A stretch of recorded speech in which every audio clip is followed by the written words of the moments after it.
ছেলেকে জ্যান্ত জ্বালিয়ে দেওয়া হলো, আর আজকে হিন্দুরা বাংলাদেশ হাই কমিশনের বাইরে আন্দোলন করলো, মমতা বন্দ্যোপাধ্যায়ের পুলিশ তাদেরকে মারলো, রক্তাক্ত করলো, আপনার কলকাতা আজকে রক্তে ভিজলো।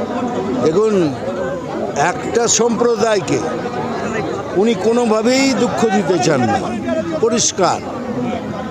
আমরা আবার বলছি, বিজেপি কিন্তু মুসলমানের বিরুদ্ধে নয়, ভারতীয় মুসলমান যারা ভারতকে ভালোবাসে তাদের বিরুদ্ধে নয়।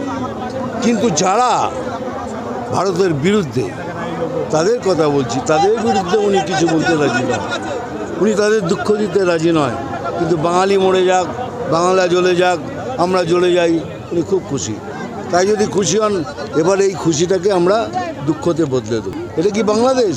ওখানে হারমোনিয়াম ভেঙে দিচ্ছে, এখানে মেয়েটাকে বলতে দিচ্ছে না। It's almost becoming the same. কিন্তু এটা আমি বলতে পারি আমার হয়ে, আমার গায়ের শরীরে এক বন্ধু রক্ত থাকলে হতে দেবো, এই বাংলাদেশ হবে না।